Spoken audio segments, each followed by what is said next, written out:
इसने एक खत लिखा अपने दोस्त हबीब यमनी के पास और उसमें लिखा था, जरा तवज्जो से सुनना, ईमान ताजा हो जाएगा। मैं बताना चाहता हूँ मेरा नबी कितने शान वाला है। उसने अपने हबीब यमनी को खत लिखा। हबीब यमनी अबू जहल के बिजनेस पार्टनर भी थे और इसके हम सबक साथी भी थे, बचपन के दोस्त भी थे इसके। इसने खत लिखा कि तुम हकीम भी हो और बड़े अक्लमंद भी हो, लेकिन आओ एक बात है तुमसे करनी है। जैसे मेरा खत तुम्हें मिले फौरन चले आना मक्के में। ये खत हबीब यमनी तक पहुंचा। जैसे खत उनके पास पहुंचा उन्होंने फौरन सफर शुरू किया। मक्के की सरहद पर आए। कभी मक्के में दाखिल नहीं हुए हैं कि अबू जहल पहले ही बाहर खड़ा हो गया था और हाथ में रुई लेके खड़ा था। हबीब यमनी को आते देखा, उतारा नीचे का, नीचे उतरे हबीब यमनी का अब क्या कहना है? का पहले ये रुई लो अपने कानों में लगा लो। का किस लिए?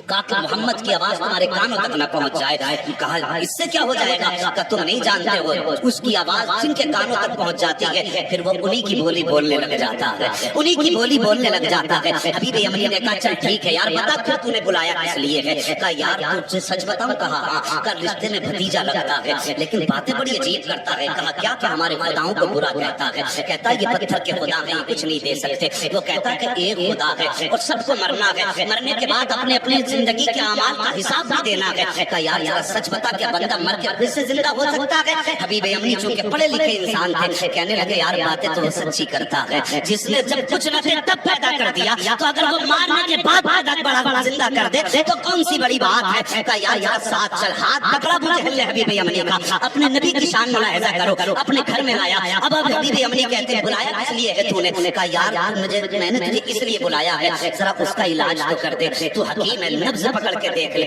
उसका इलाज करना है। हबीब यमनी कहते हैं ठीक है बुलाओ, मैं हाथ पकड़ के देखूंगा। अब जरा तवज्जो से सुनना, ये दुश्मन की बोली है। सच वो होता है जो सर चढ़ के बोला करता है। अगर कोई आला हजरत को गाली दे तो उसके बकवास करने से आला हजरत के रुतबे कम नहीं हो जाते हैं। मुखालिफ उसी के होते हैं जो हक पे हुआ करता है, दुश्मन उसी के होते हैं जो सच पे हुआ करता है। कभी अरे गैरे का कोई मुखालिफ नहीं हुआ करता है। जरा तवज्जो से सुनना प्यारे। अबू जहल ने कहा था कि मैंने तुझे इलाज के लिए बुलाया है। कहा ठीक है बुलाओ। कहा क्या करेगा? कहा नब्ज पकड़ के देखूंगा। अबू जहल कहने लगा यार अगर तूने नब्ज पकड़ ली तो बात ही खत्म हो जाएगी। कहा किस लिए? कहा हाथ मत पकड़ लेना। कहा क्यों? कहा जो उसके हाथ में हाथ दे देता है फिर वो बोली उसकी बोलने लग जाता है। कहा ये कहना क्या चाहता है? तब अबू जहल ने कहा था यार सुन बात सच्ची है लेकिन जरा दिमाग में उतार लेना। एक दिन मैं गया था मोहम्मद के पास और मेरे हाथ में पत्थर थे। मैंने जाके कहा था बता मेरी मुट्ठी में क्या है? तो उन्होंने मेरी तरफ देखा और देखने के बाद अगर मैं बताऊं तो क्या कमाल होगा, अगर ये खुद बताएं जो तेरी मुट्ठी में तब कमाल हो जाएगा। कहा मैं खुश हो गया। मैं सोचने लगा यार अब तो ये फंस गए हैं, मेरे हाथ में पत्थर है और पत्थर बोला नहीं करते हैं। कहा ये सोच के मैंने कहा ठीक है इन्हीं से कहलवा दो। मेरे नबी ने फरमाया कंकरियो, अगर मेरे नबी ने फरमाया जो तेरी मुट्ठी में है अगर मैं बताऊंगा तो कोई कहेगा किसी ने बता दिया होगा। आखिर इस मुट्ठी में रहने वाली चीज से पूछ के हम कौन है? जैसी उसने कहा बहुत कुछ हुआ। कान के करीब मुट्ठी लगाई, जैसी कान के करीब लगाई तो पत्थर कह रहे थे ला इलाहा इल्लल्लाह मुहम्मद रसूलुल्लाह। अबू जहल कहने लगा ओ यार ये हाथ का कमाल है, हाथ मत पकड़ लेना, अगर उसका हाथ पकड़ लो तो बात ही खत्म हो जाती है। हाथ यहाँ पकड़ता है रब की रहमत पे जाके छोड़ देता। अल्लाह अकबर।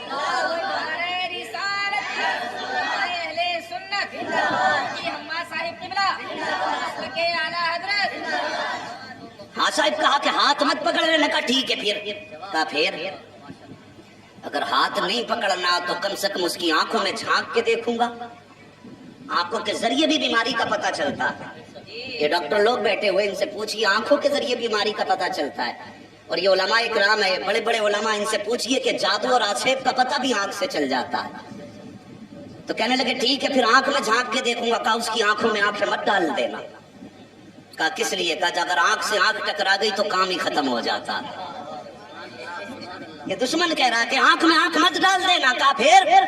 कहा अगर आंख से आंख टकरा गई तो किससे ही खत्म। कहा क्या हो जाता? कहा एक बार बिलाल की नजर पड़ गई थी मोहम्मद के चेहरे पे, पूरे मक्के ने मारा, यहाँ तक के जिस्म से खून बहा, खाल जलाई, चर्बी पिघल के जली। मैंने कई बार मार के कहा था मोहम्मद का दामन छोड़ दे। कहने लगा उसकी आंखों का कमाल ये है कि जब से उसकी नजर मोहम्मद की नजरों से जाके टकराई है, दुनिया का जुल्म एक पल्ले में, बिलाल की हिम्मत एक पल्ले में, वो दुनिया छोड़ने तैयार है, मोहम्मद को छोड़ने तैयार ही नहीं होगा। बस आंखें भी मत देख लेना। तो कहा यार फिर बुलाया किस लिए है? हाथ भी नहीं पकड़ना है, आंख में भी नहीं देखना है, बुलाया क्यों है? का फिर ऐसा कर खुशबू से पता लगाएंगे। का तो फिर ठीक है, तू काम ही निपटा देगा। का फिर का खुशबू से सूंघ के बताऊंगा क्या है। कहने लगा उसकी खुशबू की सूंघने की जरूरत क्या है? पूरा मक्का गवाह है, जिस गली से गुजर जाता है 8 दिन तक गलियां महकती रहती है। बोलो यार जरा सुभान अल्लाह। अजी अगर थक के भूखे बैठे तो मैं कुर्बान भाई से कहूंगा इन्हें पहले खाना बांट ले। अगर थक के नहीं बैठे तो मोहब्बत से बोले जरा या रसूल अल्लाह। अल्लाह सलामत रखे। अल्लाह आज की गर्मी तेरे महबूब के जिक्र के लिए बर्दाश्त की है। मालिक कयामत में महबूब की जुल्फों का साया अता फरमा देना। बस तवज्जो करे, अगर तेरे मेरे यार की बातें हों, अपने महबूब के तज़किरे हों, तो महबूब का दिल ठंडा होता है। हमने रब के महबूब का जिक्र छेड़ा है, यकीनन खुदा राजी हो जाएगा। बस तवज्जो करें। कहने लगा खुशबू सूंघने की जरूरत क्या है? जिन गली से गुजर जाते हैं 8 दिन तक गलियां महका करती हैं। का कोई सबूत है? कहा हाँ। कहा क्या? का गुजार के देख लो और आने भी दो, कदम रखने से पहले खुशबू घर में आ जाएगी। एक दिन मेरे नबी ने ना अपनी ज़ौजा हजरत खदीजतुल कुबरा से कहा था, खदीजा 25 साल हो गए मेरे साथ, 25 साल मेरे साथ हो गए तुम्हें, लेकिन कभी मोहम्मद को दरवाजा बचाने की जरूरत नहीं पड़ी। सारे बोलो सल्लल्लाहु अलैहि वसल्लम। कभी दरवाजा बजाने की जरूरत नहीं पड़ी। बताओ मेरे आने से पहले ही जैसे कदम दरवाजे पे आता है तुम दरवाजा खोल देती हो। कैसे पता लगाती हो? तो कहती है हुजूर आप अपने दरवाजे से पहले वाले चौराहे पे होते हैं, कि आप वहां होते हैं, खुशबू आपसे पहले पहले घर के अंदर आ जाया करती है। इमाम अहमद बिन हम्बल के पास एक बुजुर्ग आया के कहने लगे हजरत मुझे बेटी को रुखसत करना है, बेटी को रुखसत करना है। का फिर? का मेरी बेटी पैदा हुई, मुझे बड़ी खुशी हुई, मैंने मन्नत मांग ली थी कि अपनी बेटी को दुनिया की सारी चीज जहेज में देनी है। हुजूर मैं उस वक्त अमीर था लेकिन अब बड़ा गरीब हो गया हूँ, मेरी ये नजर पूरी कैसे होगी? आपने फरमाया जब कुरान बेटी को जहेज में दे दे दुनिया की सारी दौलत चली जाएगी। हुजूर की बारगाह में एक बुजुर्ग आए, उमर रसीदा थे। कहने लगे हुजूर मैं बेटी को रुखसत करना चाहता हूँ, हुजूर कोई तोहफा आपकी तरफ से हो जाए। मेरे नबी ने फरमाया जाओ बेरी की लकड़ी तोड़ के लाओ। वो एक लकड़ी तोड़ के लाए। हुजूर ने ना यूं, तवज्जो है अशकर भाई, हुजूर ने यूं अपने बाजू से रगड़ी और उस पे सरकार का पसीना लगा और फरमाया जाओ ये इत्र अपनी बेटी के लगा देगा। क्या को फरमाया? जाओ ये पसीना मेरा अपनी बेटी के लगा देना। मुअर्रिखीन ने लिखा है लेकर के गए वो पसीना सरकार का बेटी के लगाया। जब दामाद आए घर के अंदर तो वही पसीना दामाद के लगाया। अल्लाह अकबर। मुअर्रिखीन और मुहद्दिसीन फरमाते हैं कि उनमें तो खुशबू आती रही जब तक जिए, लेकिन उनकी 7 पुश्तों तक मुस्तफा जाने रहमत की खुशबू आती रही थी। और इमाम कस्तलानी जो सरकार के 900 साल के बाद पैदा हुए, आप फरमाते हैं जब मैं उस गली से गुजरा जिस गली में वो नस्ल आबाद थी जिस पर मुस्तफा का पसीना लगा था, इमाम कस्तलानी फरमाते हैं 900 साल गुजर गए, 900 साल के बाद एक बच्चा मेरे सामने से गुजरा, जब मेरे आगे से गुजरा उसके बदन से मदीने वाले मोहम्मद की खुशबू आ रही। कहने लगा सूंघ मत लेना वरना 7 पुश्तों तक महकता रहेगा। जी फिर तो हो गया काम। हबीब यमनी ने उठाया अपना सामान और चल दिए। भाई किधर जा रहे हो? का इलाज का कोई तरीका ही नहीं बचा। हाथ मैं नहीं देख सकता, आंख में मैं नहीं झांक सकता, खुशबू मैं नहीं सूंघ सकता, तो बता फिर इलाज कैसे करूंगा? भाई राजी हो जा, गुस्सा ना हो, ठंडे दिमाग से जरा काम ले, बैठना हम इंतजाम कर लेंगे। का फिर का मुलाकात कर ले। का ठीक है मुलाकात कर लेते। जगह का तयन, किधर जाना? का उनके यहाँ तो नहीं जाएंगे, उन्हें अपने घर बुला लेते। तवज्जो करना, क्या कहा? उन्हें अपने, जरा सारे कह दो, अपने घर बुला लेंगे। अपने, काश अल्लाह उस आमद के सदक़े में आज भी मुस्तफ़ा की आमद हो जाए। अल्लाह वो सुन लेंगे, फरियाद को पहुंचेंगे, इतना भी तो हो कोई जो आ करे दिल से। का घर बुला लेते। अलमुख्तसर ये फैसला हो गया, सरकार की बारगाह तक खबर पहुंची। इस्लाम का इब्तदाई दौर है। का हुजूर आपको फला जगह पर आना पड़ेगा। अबू जहल जिसका लक़ब है, मशहूर है दुनिया में लफ्ज़ अबू जहल से, क्योंकि मेरे नबी ने एक बार अबू जहल कह दिया था। आज तक पूरी दुनिया अबू जहल कह रही है। और हुजूर ने एक बार कह दिया था तुम्हारा नाम अबू हुरैरा है, पूरी दुनिया से नाम भूले बैठी है। हुजूर जो कहते हैं वही पत्थर की लकीर है। तवज्जो कीजिए।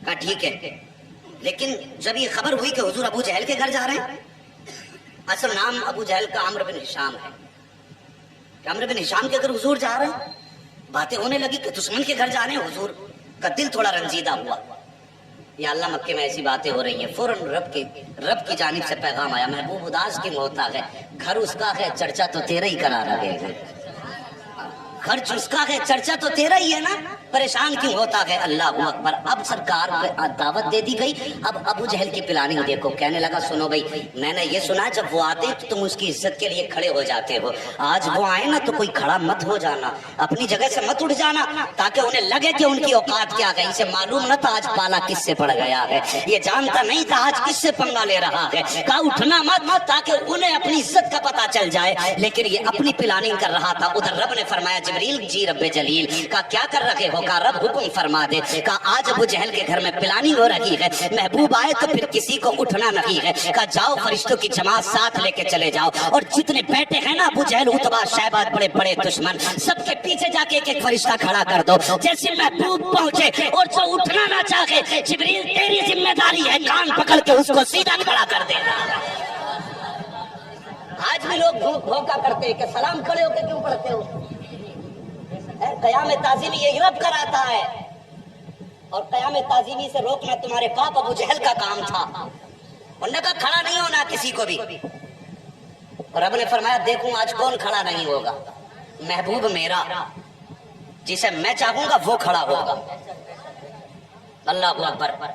جب جب نبی کو دشمنوں نے گھیرا ہے تب تب مدد کے لیے جبریل آئے ہیں، اس پہ کئی ساری روایتیں ہیں لیکن وقت کم ہے، میں اس کو بھی بتا کے چلتا، لیکن بس نبی کی شان سن لو، بات کر دی اس نے کہ کوئی اٹھ کے کھڑا مت ہونا۔ اللہ اکبر۔ ادھر میرے نبی ساتھ میں چند صحابہ ہیں، اسلام کا ابتدائی دور ہے، ابو جہل کی محفل میں بیٹھے ہوئے ہیں لوگ، جماعت در جماعت، اس کے اپنے چاہنے والے بڑے بڑے کافر مکے کے بیٹھے تھے، اور یہ چاہتے تھے نبی کو ذلیل کرے معاذ اللہ، ان کی گردن جھکائیں، لیکن انہیں معلوم نہ تھا فانوس بن کے جس کی حفاظت ہوا کرے وہ شمع کیا بجھے جسے روشن خدا کرے۔ اللہ اکبر۔ وہ کیسے شرمندہ کر سکتے تھے جس کو کائنات کو جس کے قدموں سے عزت ملی ہو، اس کو کیسے ذلیل کیا جا سکتا ہے؟ میرے حضور نے قدم رکھا، ابو جہل نے عتبہ کے کونی ماری، عتبہ نے شیبہ کے کونی ماری، ایک دوسرے کے کونی مار کے کہنے لگے آ گئے اٹھ کے کھڑے مت ہو جانا، لیکن جیسی آئے نا حضور نے بھی دروازے پہ قدم رکھا تھا، پہلا قدم حضور نے اندر رکھا، ابو جہل نے سب کو دیکھا اٹھنا نہیں، جیسی کہا نا اٹھنا نہیں، ابو جہل کے پیچھے جبریل امین کھڑے تھے،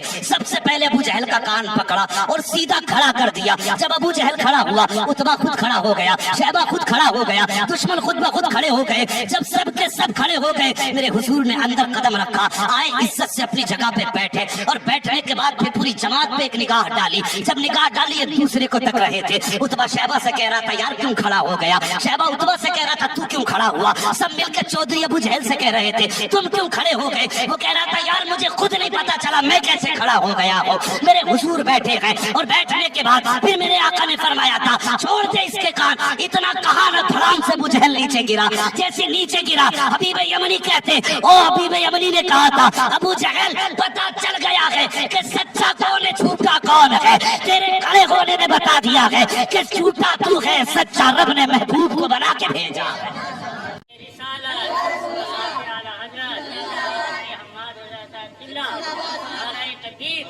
بس توجہ کیجئے پیارے، اللہ سلامت رکھے سب کی نسلوں کو، جتنے بھی مسلک اہل سنت والے ہیں، بس توجہ کیجئے۔ بیٹھ گئے، حبیب یمنی کہنے لگے مجھے اس نے بلایا ہے، اور اس لیے بلایا ہے کہ سنا ہے آپ ایسی ایسی بات کرتے ہیں۔ میرے نبی نے فرمایا ہاں میں اللہ کا رسول ہوں، خدا ایک ہے، قولوا لا الہ الا اللہ تفلحوا انی رسول اللہ۔ ہاں میرے نبی نے فرمایا، حضرت حبیب یمنی ابھی ایمان نہیں لائے تھے، کہنے لگے اچھا اگر آپ نبی ہیں تو یہ تو میں بھی جانتا ہوں کہ نبی جادوگر کا جادو آسمان پہ نہیں چلتا ہے، صرف زمین پہ چلتا ہے۔ اس کا دعویٰ یہ کہ آپ جادوگر ہیں، میرے نبی کے بارے میں کہنے لگے کہ ابو جہل کا دعویٰ یہ کہ آپ جادوگر ہیں، لیکن میں یہ جانتا ہوں کہ جادوگر کا جادو زمین پہ چلتا آسمان پہ نہیں، اور نبی وہ ہوتا ہے جو دل کے حال جانتا ہے۔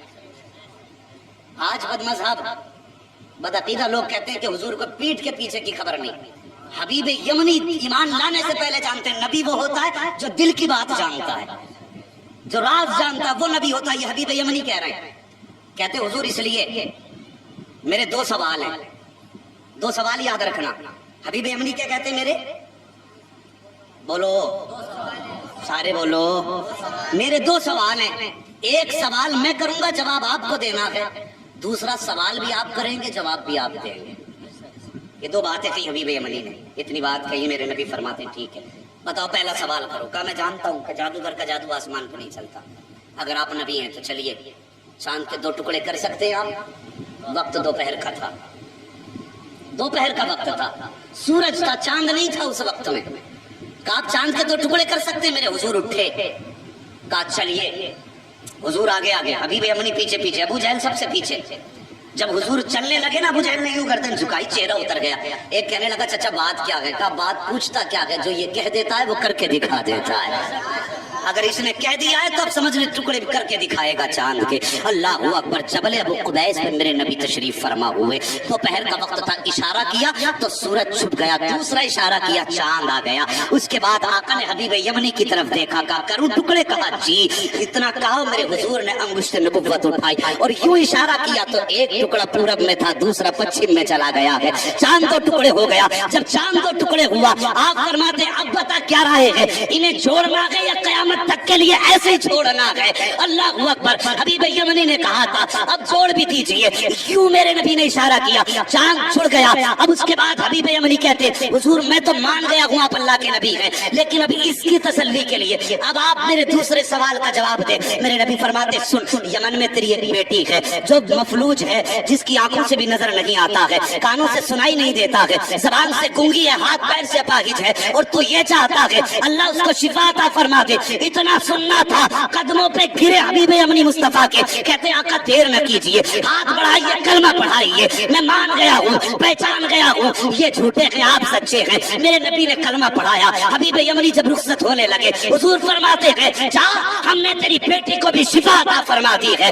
अब तवज्जो कीजिए, यमन का मदीने से फासला देखिए और ये दूरियां देखिए। आका फरमाते हैं अल्लाह ने तेरी बेटी को मेरे जरिए शिफा दे दी है। हबीब यमनी दरवाजे पे आए हैं, दरवाजा खटखटाया, अंदर से आवाज आई, उस बेटी की आवाज जो बोल नहीं सकती थी, कहती बाबा ठहरिए अभी आ रही हूँ। बच्ची जो चल नहीं सकती थी दौड़ के दरवाजे पे आई है, दरवाजा खोला, हबीब यमनी ने बेटी को देखा, सारों कतार रोने लगे। फरमाते बेटी ये कैसे हो गया, कैसे ठीक हो गई? बच्चे ने कहा था बाबा दोपहर का वक्त था, मैं लेटी हुई थी, लेकिन अचानक शोर हुआ कि अंधेरा हो गया है, अंधेरा हो गया है बाबा, मुझे तो नजर नहीं आता, लेकिन जैसे शोर हुआ अंधेरा हो गया, मैं ये समझी रात हो गई है, मैं लेटी मेरी आंख लग गई, क्या देखती हूँ ख्वाब में बड़े हुस्न वाला चेहरा, बड़ी खूबसूरत वजाहत वाला ऐसा चेहरा था बाबा कि नजर पड़ने के बाद हटने का नाम नहीं ले रही थी। वो मेरे ख्वाब में आया, उसने आके मेरे सर पे हाथ रखा, बाबा हाथ लगने की देर थी कि मेरे पूरे बदन को अल्लाह ने शिफा बख्श दी है, और बाबा मुझे कलमा भी पढ़ा के गया है।